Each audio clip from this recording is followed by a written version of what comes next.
On August 14, 1942, 200 miles southwest of Iceland, a chilling drama unfolded over the vast, gray expanse of the North Atlantic.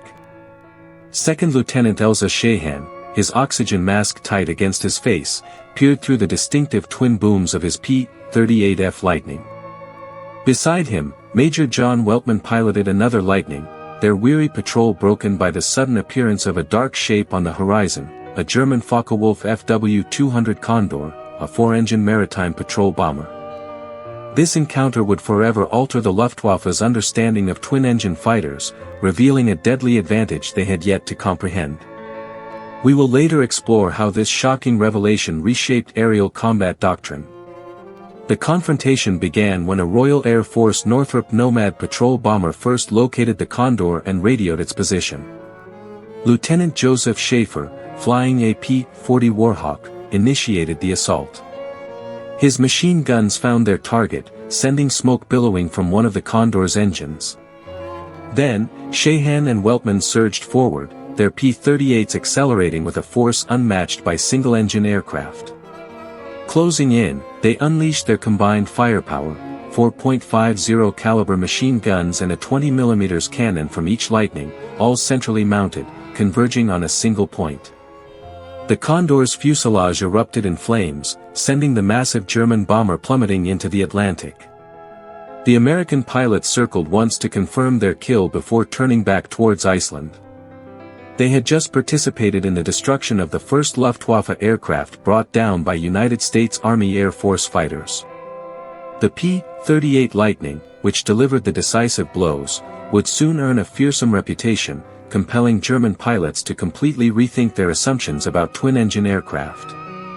The Luftwaffe, at this early stage, failed to grasp that this unusual American design, with its unconventional configuration, would demonstrate that two engines were not a drawback in aerial combat, but rather a potent asset. The underlying principles of this radical shift were already enshrined in Lockheed's blueprints, but German fighter aces were destined to learn this profound truth through the brutal crucible of battle. 3 months earlier, intelligence reports had begun to circulate within the German fighter pilot community, detailing a new American fighter entering service. Photographs showed an aircraft unlike anything seen in European skies. Its defining feature was its twin engines, mounted in booms extending back from the wings, with a central nacelle housing the pilot and weaponry, and tricycle landing gear. This entire design seemed to contradict every tenet Luftwaffe tacticians held sacred for achieving air superiority. Major Adolf Galland, one of Germany's most celebrated fighter leaders, reviewed these intelligence reports at Jagdgeschwader 26 headquarters in France. His assessment appeared straightforward: twin-engine fighters were fundamentally inferior to single-engine designs in dogfighting. The Messerschmitt Bf 110 Zerstörer had repeatedly proven this over Britain, where its heavy, unwieldy nature made it easy prey for agile single-engine Spitfires and Hurricanes. The P-38, it seemed, suffered from the same inherent flaw, only magnified. Fully loaded, it weighed over 10 tons, nearly twice that of a P-51 Mustang. Its twin-boom layout created significant drag. The distance between its engines meant problematic asymmetric thrust if one engine failed.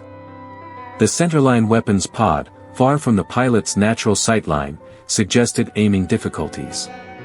German fighter pilots who first saw the intelligence photographs openly mocked it. The Americans, they concluded, had built a reconnaissance platform, nothing more. Perhaps useful for extended patrol missions, but certainly no fighter capable of challenging the Bf-109 or Fw-190 in aerial combat. This initial assessment would prove catastrophically mistaken. On November 19, 1942, in the skies over Tunis, North Africa, the morning sun had just risen when 18 Lightnings from the 1st and 14th Fighter Groups escorted Boeing B-17 Flying Fortresses towards Tunisian targets. Hauptmann Franz Schiess, leading elements of Jagdgeschwader 53, spotted the American formation at 20,000 feet. His Bf-109G carried the combat experience of 140 missions, boasting 19 victories against British and Soviet aircraft. Now, for the first time, he would confront these peculiar twin-engine American fighters. Schiess positioned his unit above and behind the P-38s, adhering to standard German tactics for engaging twin-engine aircraft, attack from the stern and above, where the Zerstörer's limited maneuverability made them vulnerable. The Bf-109's dove. What transpired next shattered every preconceived notion Schiess held about twin-engine fighters. The P-38 pilots immediately detected the diving Germans. Instead of maintaining a defensive formation, they aggressively broke into the attack. The Lightnings turned inside the diving Messerschmitts with an agility that seemed impossible for such massive aircraft. Schiess suddenly found himself staring not at the tail of a lumbering twin-engine bomber-destroyer, but at the nose of a P-38, pulling lead for a deflection shot. 4.50 caliber Brownings and one 20mm Hispano cannon, all mounted on the centerline, delivered concentrated fire with devastating accuracy. Unlike wing-mounted guns, which required convergence adjustments, the P-38's nose-mounted weapons offered focused fire at any range. A single burst could literally cleave a Bf-109 in half. Schiess pulled hard, his Bf-109G straining at the very limits of its performance envelope. The American pilot, however, stayed with him, holding the turn. Impossible. A 10-ton aircraft should not turn like this, Schiess thought. Yet the Lightning remained glued to his tail, its pilot utilizing combat flap settings that profoundly altered the aircraft's handling characteristics. Schiess survived that initial encounter, but 3 of his pilots did not return to base. In the ensuing months, he would develop specific tactics for combating the P-38, ultimately becoming the Luftwaffe's highest-scoring Lightning killer with 17 confirmed victories. But even as he learned to exploit the Lightning's vulnerabilities, he never ceased to respect its formidable strengths. Years later, after the war, Schiess would write in his combat memoirs that the P-38 pilot who nearly shot him down that first day had imparted a crucial lesson: never underestimate an enemy based on preconceived notions about what their aircraft should be capable of achieving. The initial German dismissal of the P-38 stemmed from their prior experience with the Bf-110. The Messerschmitt Zerstörer, or destroyer, was a twin-engine heavy fighter designed in the late 1930s to escort bombers and break up enemy bomber formations. It packed formidable firepower, 420mm cannons and 4 machine guns in the nose, supplemented by twin rear-facing machine guns for defense. However, during the Battle of Britain in 1940, the Bf-110 had been decimated. British Spitfire and Hurricane pilots found the heavy twin-engine fighter to be easy prey. Unable to effectively dogfight and too slow to escape, Zerstörer units suffered catastrophic losses. By the close of 1940, the Bf-110 had been withdrawn from daylight fighter operations over Britain, relegated instead to night fighting and ground attack roles. This experience solidified a doctrine within the Luftwaffe: twin engines equated to vulnerability in air-to-air combat. This assessment appeared to be validated by every subsequent encounter. Soviet twin-engine fighters proved equally ineffective, and French twin-engine designs had been swept from the sky in 1940. Consequently, when German fighter pilots first encountered the P-38, they believed they understood precisely what they faced: another failed attempt to create a twin-engine day fighter. This assessment even reached the highest echelons of Luftwaffe command. General Adolf Galland later wrote in his post-war memoir that he initially compared the P-38 to the Bf-110, assuming similar weaknesses. This comparison would prove to be one of the most costly intelligence failures for the German fighter arm. What the Luftwaffe failed to grasp was that the P-38 had been engineered from its inception to overcome every problem that had plagued the Bf-110. The Americans had learned from German mistakes and created something entirely different. In February 1937, at Wright Field, Ohio, First Lieutenants Benjamin Kelsey and Gordon Saville sat in a cramped office at Army Air Corps headquarters, drafting a specification that would fundamentally alter aerial warfare. They called it Circular Proposal X-608, a requirement for a twin-engine interceptor with ambitious performance goals: a top speed of 360 miles per hour at 20,000 feet altitude, a service ceiling of 36,000 feet, and an endurance of 1 hour at maximum speed, or longer at economical cruising speed. These figures seemed impossible, no existing fighter approached such performance. But Kelsey and Seville were not seeking an existing fighter, they were demanding something revolutionary. 5 companies submitted proposals: Consolidated, Curtiss, Douglas, Lockheed, and Vultee. Each design team grappled with the same fundamental challenge: a single engine could not generate enough power to meet the speed requirements, yet twin engines meant massive weight, drag, and control issues. At Lockheed, a young engineer named Clarence Kelly Johnson led a team that approached the problem from a fresh perspective. Instead of attempting to make a twin-engine fighter behave like a single-engine aircraft, they embraced the twin-engine configuration and designed around its unique advantages. Johnson's team explored multiple configurations: push-pull propellers, tandem engines with driveshafts, and conventional twin-engine layouts with both engines on the wings. Each design presented fatal flaws. Then, Johnson sketched a radical concept: place the engines in streamlined booms extending back from the wings, position the pilot and weapons in a central nacelle between the booms, and use the booms to support twin-tail surfaces, creating exceptional stability and control authority. This design offered several revolutionary advantages. The propellers rotated in opposite directions, completely eliminating the torque effects that made single-engine fighters difficult to control. The nose-mounted weapons converged naturally without requiring adjustable gun mounts. The twin-tail surfaces provided redundancy and exceptional control across all axes. The distributed weight improved the roll rate despite the aircraft's size. Most importantly, the twin-boom layout created a clean aerodynamic shape that minimized drag. Unlike conventional twin-engine layouts where wing-mounted engines created massive interference drag, Johnson's design placed the engines in streamlined nacelles that actually reduced total drag compared to a conventional arrangement. On June 23, 1937, the Army Air Corps awarded Lockheed a contract to build a prototype, designated XP-38. Construction began immediately at Lockheed's Burbank, California facility. The prototype rolled out on December 31, 1938. Lieutenant Kelsey, who had helped draft the specification, would be the test pilot. On January 27, 1939, Kelsey lifted the XP-38 off the runway for the first time. The test flight revealed an aircraft unlike anything he had flown before. The counter-rotating propellers completely eliminated torque. The tricycle landing gear provided superb visibility during taxi and takeoff. The cockpit, positioned between the engines rather than behind or above them, offered an unobstructed view in all directions. The controls responded crisply despite the aircraft's size. Kelsey pushed the aircraft to 414 miles per hour in level flight, far exceeding the specification requirement. At altitude, with turbo-superchargers feeding compressed air to the Allison engines, the aircraft climbed like a rocket. General Henry Arnold, commander of the Army Air Corps, immediately recognized its potential. He authorized Kelsey to attempt a transcontinental speed record, flying from March Field, California, to Mitchell Field, New York. The flight would showcase American air power to the world and definitively prove the XP-38's capabilities. On February 11, 1939, Kelsey departed from March Field.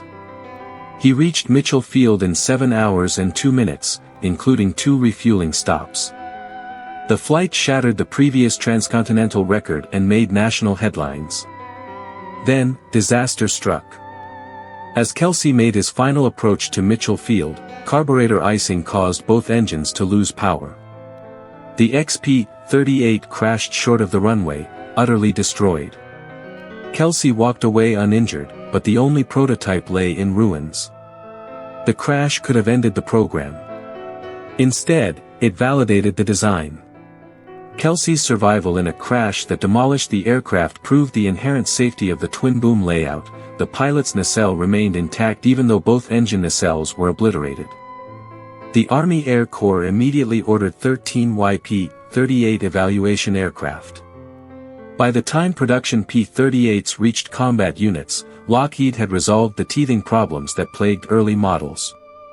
The production aircraft incorporated self-sealing fuel tanks, armor protection for the pilot, improved turbo superchargers, and refined aerodynamics.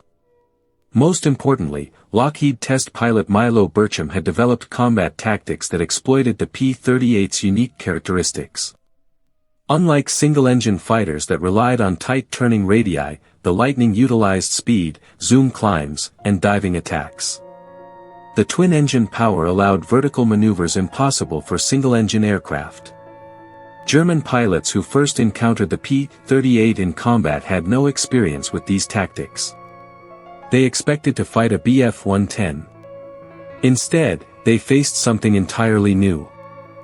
The initial major shock came over Tunisia. Lieutenant Mark Shipman of the 14th Fighter Group scored the first P-38 kill in North Africa on November 22, 1942, destroying an Italian twin-engine bomber. Over the following week, Lightning pilots began engaging Luftwaffe fighters with increasing frequency. German pilots quickly discovered that standard tactics for fighting twin-engine aircraft simply did not work against the P-38.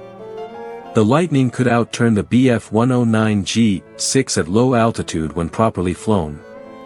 It could outclimb any German fighter below 15,000 feet. Its diving speed exceeded that of single-engine fighters.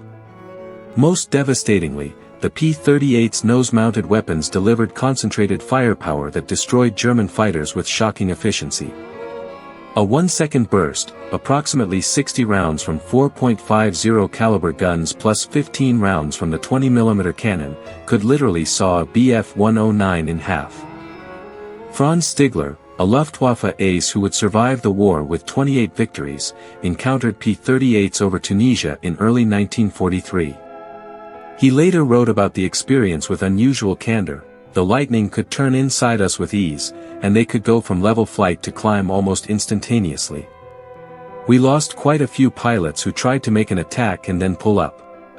The P-38 would simply pitch up and destroy them with that nose-mounted cannon. One cardinal rule we never forgot was to avoid fighting the P-38 head-on. That was suicide. Stigler developed specific tactics for surviving encounters with Lightnings. The best defense was to flick-roll the Bf-109 and dive, exploiting the Lightning's slow initial roll rate. But even this tactic required precise timing. If the P-38 pilot anticipated the maneuver, he could pitch up and catch the diving German with a deflection shot.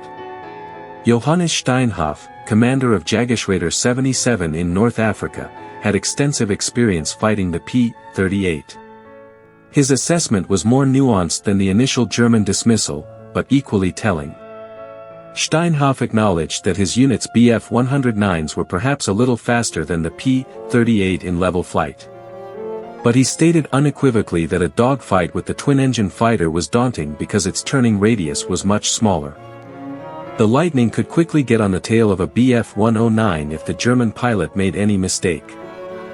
On August 25, 1943, Steinhoff experienced the P-38's capabilities firsthand in dramatic fashion. He was test flying a Messerschmitt Bf 109G near his base at Foggia, Italy, with his aide Oberleutnant Theo Lindemann flying as wingman. They encountered approximately 140 P-38 Lightnings inbound from North Africa for a surprise attack on German airfields. 2 German fighters against 140 American fighters. German doctrine called for evasion, but Steinhoff and Lindemann turned into the formation and attacked head-on. Steinhoff's first burst struck a Lightning in the engine nacelle. The American aircraft rolled inverted, and the pilot bailed out, landing on the runway at Foggia airfield. Steinhoff continued through the formation, damaging a second Lightning before breaking off. That evening, Steinhoff invited the captured American pilot to his tent for dinner and drinks. They consumed considerable quantities of local wine while discussing aerial combat tactics. The American, Lieutenant Williams, according to United States combat records, provided Steinhoff with valuable intelligence about how American pilots were trained to fly the P-38. Williams explained that the Lightning's greatest advantage was not its speed or firepower, but its versatility. A skilled pilot could exploit the aircraft's unique characteristics to outfly almost any opponent. The twin-engine configuration that German pilots assumed was a weakness was actually the Lightning's greatest strength. If one engine was damaged, the pilot could shut it down, feather the propeller, and continue flying on a single engine. This redundancy proved invaluable over the vast distances of the Pacific Theater and the Mediterranean. German single-engine pilots who suffered engine damage had one option: immediate forced landing or bailout. Lightning pilots could limp home on one engine, often covering hundreds of miles to reach friendly territory. The twin engines also provided exceptional performance for vertical maneuvers. A Lightning pilot being pursued by a German fighter could pull into a steep climb, using both engines to sustain airspeed that would have been impossible in a single-engine aircraft. The pursuing German fighter would stall first, becoming an easy target for the Lightning pilot, who could then roll over and dive on his opponent. Most significantly, the twin-engine layout allowed the P-38 to carry fuel loads that exceeded anything possible in single-engine fighters. With drop tanks, Lightnings routinely flew missions of 8 to 10 hours duration, covering distances of 1,200 miles or more. This range transformed aerial warfare in the Pacific and enabled missions that would have been impossible with single-engine fighters. The most famous demonstration of this range advantage occurred on April 18, 1943. American intelligence officers at Pearl Harbor, Hawaii, decrypted a Japanese message revealing that Admiral Isoroku Yamamoto, architect of the Pearl Harbor attack and commander of the Imperial Japanese Navy, would be flying from Rabaul to Bougainville to inspect forward bases. The flight path would take Yamamoto's transport, a Mitsubishi G-4M Betty bomber, over 435 miles of open ocean. The only American aircraft with sufficient range to intercept was the P-38. Major John Mitchell planned the mission with mathematical precision. 18 P-38s from the 347th Fighter Group would fly from Guadalcanal, covering 430 miles at wave-top altitude to avoid radar detection. The entire flight would maintain radio silence. At the intercept point, 4 aircraft would attack Yamamoto's bomber, while 14 provided cover against Japanese fighter escorts. On the morning of April 18, Mitchell led his formation off the runway at Cookham Field, Guadalcanal. For the next hour and 50 minutes, 18 Lightnings flew 30 to 50 feet above the Pacific, their pilots navigating by dead reckoning across hundreds of miles of empty ocean. At precisely 0934 hours, exactly as American intelligence had predicted, Mitchell spotted 2 Betty bombers escorted by 6 Mitsubishi A-6M0 fighters approaching Bougainville at 6,000 feet altitude. Captain Thomas Lanfear and Lieutenant Rex Barber broke from the formation and attacked. Lanfear engaged the Zero escorts while Barber closed on Yamamoto's bomber. A 2-second burst from his .50 caliber guns and one 20mm cannon tore the Betty's wing off. The aircraft crashed into the jungle, killing everyone aboard, including Admiral Yamamoto. The mission succeeded only because the P-38 possessed the range and reliability to fly 870 miles over open ocean, engage in combat, and return safely to base. No other American fighter could have accomplished this feat. German intelligence officers analyzing the mission noted with alarm that the United States possessed a fighter with greater range than many German bombers.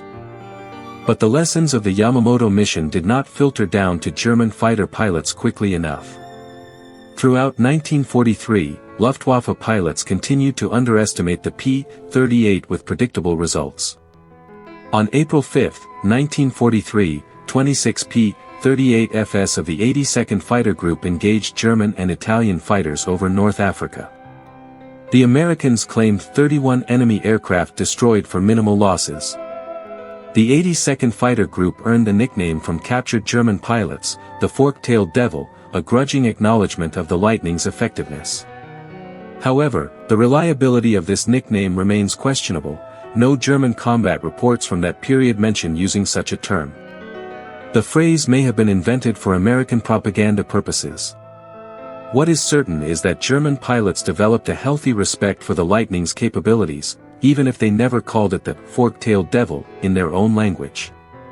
Franz Schiess, who would become the Luftwaffe's leading Lightning killer, shot down his first P-38 over the sea south of Sicily on May 21, 1943, his 50th victory.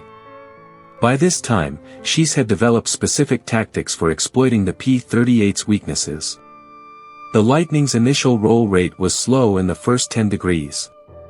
A German pilot under attack could flick roll and pull into a hard turn, using the brief moment before the P-38 could match the maneuver to create separation. Attacked head-on, the German pilot's only option was to brake hard and dive, using superior diving speed to escape. But Schiess also documented the Lightning's strengths in his combat reports. The aircraft was faster than his Bf 109G-6 in level flight below 20,000 feet. It could outclimb German fighters at low altitude. Its nose-mounted weapons were devastatingly effective, and it was nearly impossible to destroy from behind because the engines and tail booms absorbed damage that would have downed a single-engine fighter. On September 2, 1943, Schiess led a scramble against United States Army Air Force's B-25 Mitchell bombers attacking rail marshalling yards at Cancello near Naples. His unit engaged the P-38 Lightning escort. In the fierce battle that followed, German pilots claimed 10 Lightnings destroyed. But Schiess's Bf 109G-6, work number 160022, crashed into the Mediterranean 30 to 50 kilometers south-southwest of Ischia in the Gulf of Naples. Schiess was 22 years old. He had scored 67 victories in 657 combat missions.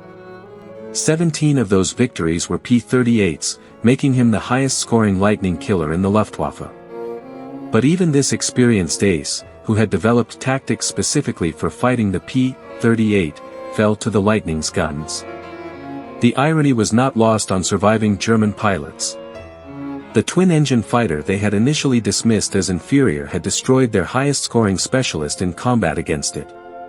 Kurt Bülogen, third highest-scoring German fighter pilot on the Western Front with 112 victories, later recalled his experiences fighting P-38s in North Africa.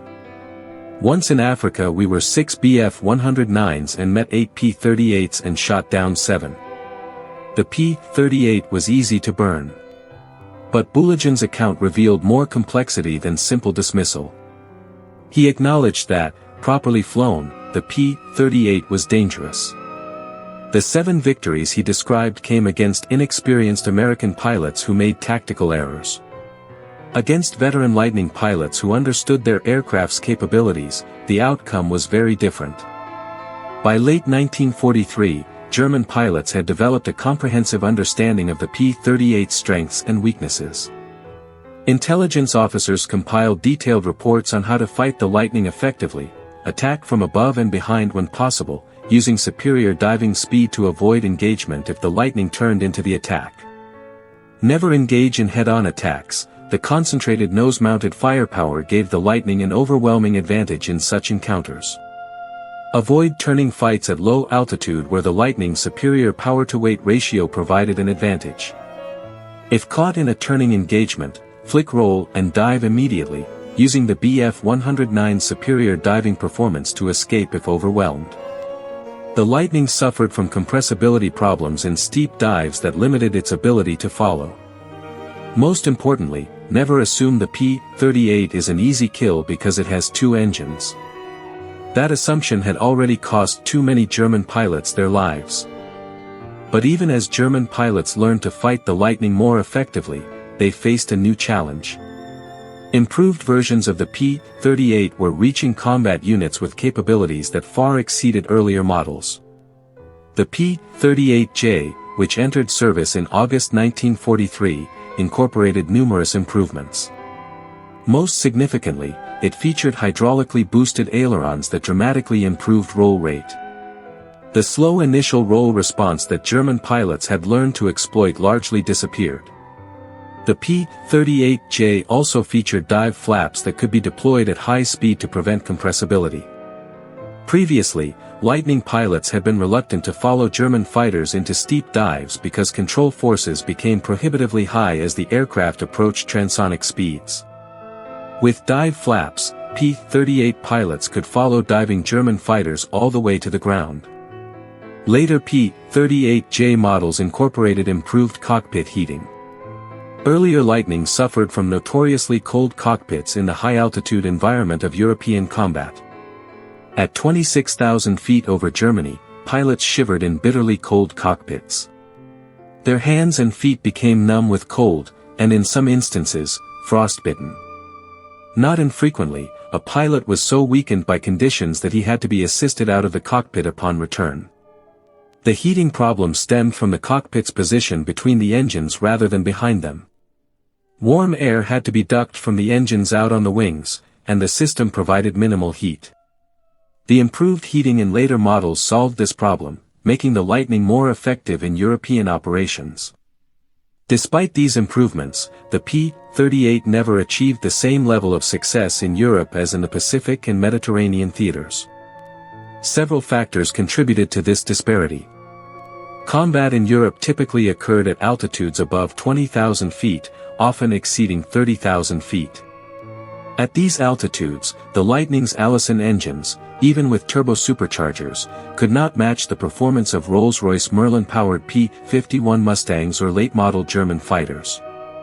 The North American P-51 Mustang, which began arriving in large numbers in early 1944, offered superior high-altitude performance, greater range, and simpler maintenance.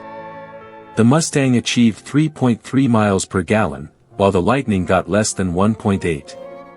This fuel efficiency gave the Mustang a combat radius of more than 700 miles, enough to escort bombers to any target in Germany. By summer 1944, Lightning units in Europe were being re-equipped with Mustangs. The 55th Fighter Group, which had flown P-38s since October 1943, converted to P-51DS in July 1944. Pilots expressed mixed feelings about the transition. They appreciated the Mustang's performance advantages but missed the security of two engines and the Lightning's stability as a gunnery platform. Robin Olds, who became the last P-38 ace in the 8th Air Force, later reflected on his experience flying both types.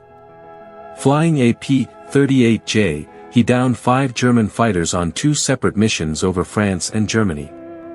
He subsequently transitioned to P-51s and scored 7 more kills. After World War II, he flew F-4 Phantom IIs in Vietnam, ending his career as a brigadier general with 16 kills. Olds stated that the P-38 was an excellent aircraft for experienced pilots who understood its strengths and limitations. The twin engines provided redundancy and power that single-engine fighters could not match. The nose-mounted weapons delivered devastating firepower. But the aircraft required more skill to fly effectively than the P-51, and its maintenance demands were higher. In the Pacific Theater, where combat occurred at lower altitudes and range was paramount, the P-38 continued to dominate. The 2 top-scoring American aces, Major Richard Bong with 40 victories and Major Thomas Maguire with 38, flew only P-38s. Both scored all their kills against Japanese aircraft. Bong, who survived the war only to die testing a P-80 jet fighter in August 1945, exemplified the aggressive tactics that made Lightning pilots successful. He stated frankly that he was a poor shot, so he closed to point-blank range before firing, sometimes flying through the debris of aircraft he had destroyed. This tactic exploited the P-38's structural strength. The twin-boom design distributed stress across multiple load paths. Damage that would have destroyed a single-engine fighter often left the Lightning flyable. Pilots returned to base with one engine shot out, tail surfaces shredded, and holes throughout the airframe. The redundant control surfaces and engines kept them alive. Japanese pilots, like their German counterparts, initially underestimated the P-38. Saburo Sakai, a Japanese ace with 64 victories, wrote in his post-war memoir that the P-38, when first used in combat against Zeros, appeared to lack any distinctive features other than speed at great altitudes and very high diving speed. Japanese pilots delighted in the early encounters where American pilots attempted to dogfight with Zeros. But Sakai noted that it quickly became obvious the Americans had not yet learned the most favorable characteristics of the P-38. Once American pilots stopped trying to turn fight and instead used boom and zoom tactics, the situation changed dramatically. Sakai wrote that pilots were too often heard cursing the speedy P-38s, which flaunted their flashing performance. The P-38 was in a most enviable position. He could choose to fight when and where he desired and on his own terms. Under such conditions, the Lightning became one of the most deadly of all enemy planes. The lesson Sakai drew from fighting the P-38 paralleled conclusions reached by German pilots. The only possible means of commencing major combat at a desired moment is through the possession of aircraft superior to those available to the enemy. In other words, the P-38's greatest advantage was not speed or firepower or maneuverability in isolation, it was the combination of capabilities that allowed its pilot to dictate the terms of engagement. The twin-engine design that had initially seemed like a weakness proved to be the key to this flexibility. By late 1944, as Allied forces closed in on Germany from east and west, Luftwaffe fighter units faced overwhelming odds. American bomber formations appeared over German cities daily, escorted by swarms of P-47s and P-51s, contesting every cubic meter of German airspace. German pilots who had learned to respect the P-38 in 1943 now faced it in numbers they could not counter. The 8th and 9th Air Forces deployed hundreds of Lightnings for ground attack missions, bombing and strafing German airfields and transportation networks. The distinctive twin-boom silhouette became synonymous with American air power. Herbert Kaiser, who eventually scored 60 victories, shot down his first P-38 in January 1943.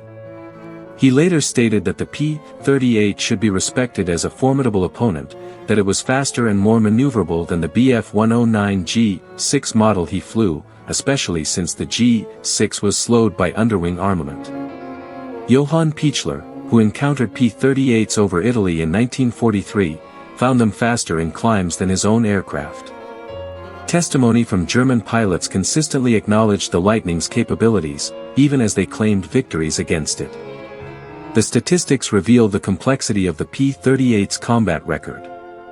In the Mediterranean theater, where the Lightning suffered its highest losses, combat conditions favored German tactics. Many engagements occurred when P-38s were tied to close bomber escort duties, making them vulnerable to attack from above by German fighters who selected the most advantageous position and timing. On August 25, 1943, 13 P-38s were shot down in a single sortie by Jagdgeschwader 53 Bf-109s without achieving a single kill.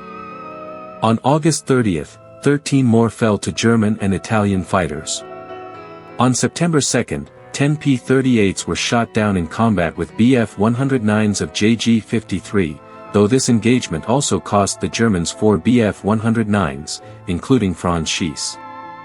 These one-sided defeats stemmed from tactical doctrine rather than aircraft limitations. When American commanders changed tactics in late 1943, allowing P-38 pilots to engage aggressively rather than staying tied to bombers, the results improved dramatically.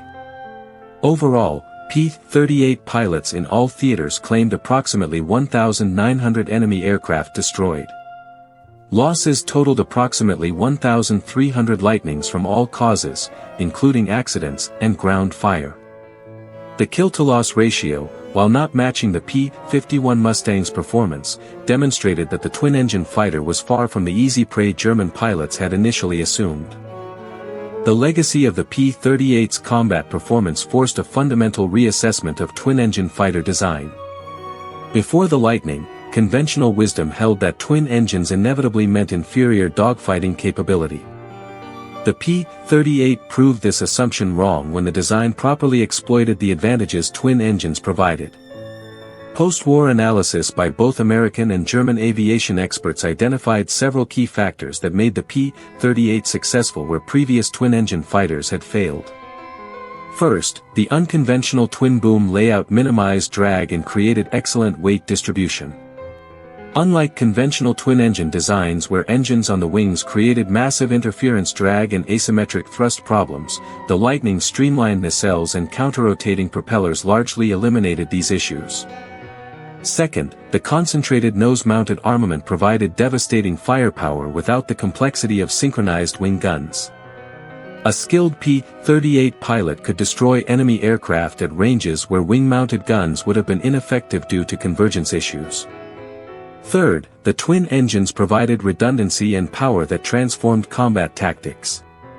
Lightning pilots could absorb battle damage that would have downed single-engine fighters and continue fighting. They could sustain vertical maneuvers longer than any single-engine opponent. Most importantly, they could fly missions of duration and distance impossible for single-engine aircraft.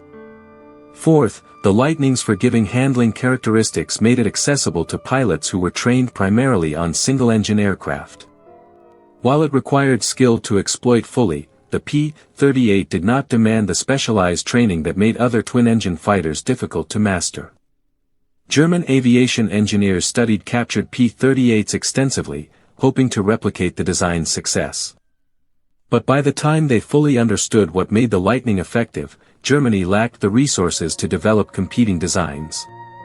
The Messerschmitt Me-262, Germany's jet-powered twin-engine fighter, incorporated some lessons from the Lightning but arrived too late and in too few numbers to affect the war's outcome. The assessment of the P-38 by German pilots evolved dramatically over 30 months of combat. Initial dismissal gave way to cautious respect, then genuine concern as American pilots learned to exploit their aircraft's advantages. By war's end, German fighter pilots who had survived encounters with P-38s offered nuanced evaluations that acknowledged both strengths and weaknesses. They noted that while the Lightning could be defeated by exploiting its vulnerabilities, doing so required skill, experience, and favorable tactical circumstances.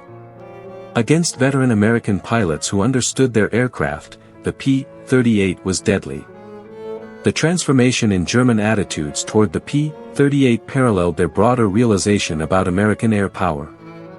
The Americans were not building inferior aircraft flown by inexperienced pilots. They were developing weapons systems optimized for specific missions and training pilots to exploit every advantage their aircraft offered. The P-38 exemplified this approach. It was not designed to outturn a Bf-109 or Fw-190. It was designed to fly farther, climb higher, hit harder, and survive damage that would destroy single-engine fighters. Within those parameters, the Lightning excelled. By May 1945, when Germany surrendered, the P-38 had been largely phased out of frontline service in Europe, replaced by the superior P-51 Mustang. But in the Pacific, Lightnings continued flying combat missions until Japan's surrender in August. The final accounting showed 10,037 P-38s built. Enemy aircraft claimed destroyed, 1,900. Countless reconnaissance missions flown deep into enemy territory. Strategic strikes against targets beyond the range of any other fighter. The assassination of Admiral Yamamoto. These achievements validated the design decisions that German pilots had initially ridiculed. The top American ace, Richard Bong, flew only the P-38. The second highest scoring American ace, Thomas Maguire, flew only the P-38. The third-ranking ace in the Pacific, Charles McDonald, scored 27 kills in his P-38 named Put Put Maru. These men proved that in capable hands, the twin-engine Lightning was as deadly as any fighter in the sky. German pilots who survived the war and later emigrated to the United States often encountered P-38s at airshows and museums. Their reactions revealed the respect that combat experience had taught them.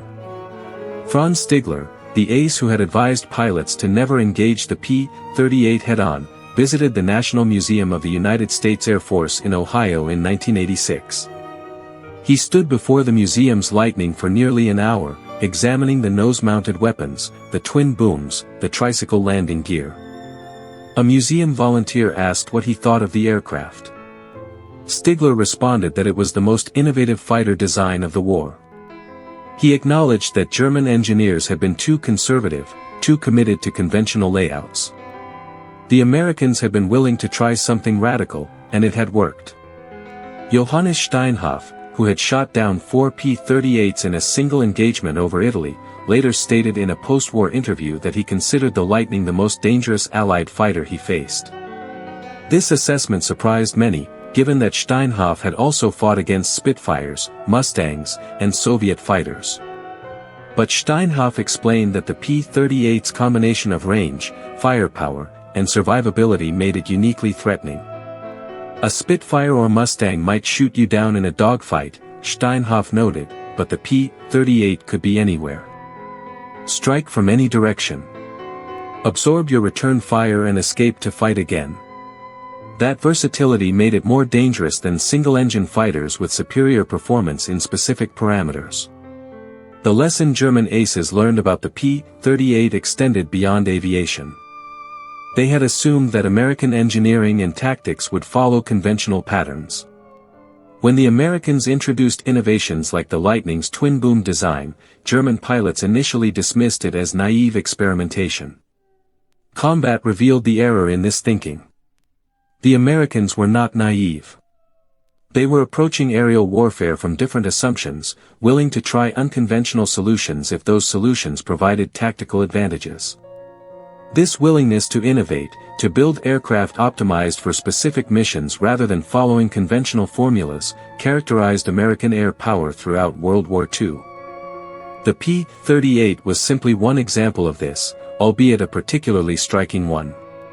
By the time German pilots fully appreciated what the Lightning represented, Allied air superiority was complete. The skies over Germany belonged to American and British aircraft. The Luftwaffe's most experienced pilots were dead, captured, or grounded by fuel shortages. The twin-engine fighter they had once laughed at was now destroying German transportation networks with impunity.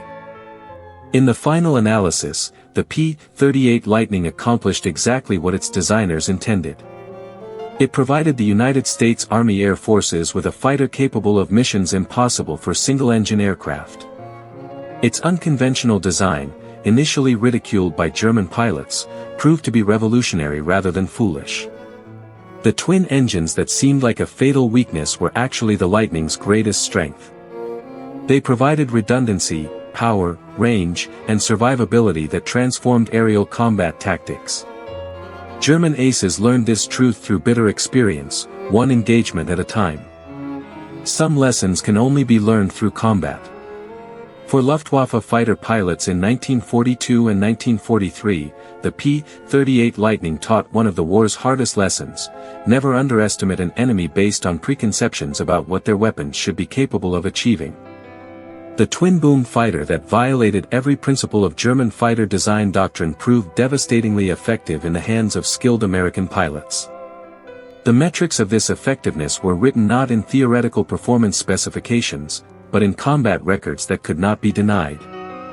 By war's end, no German pilot dismissed the P-38 as an easy kill.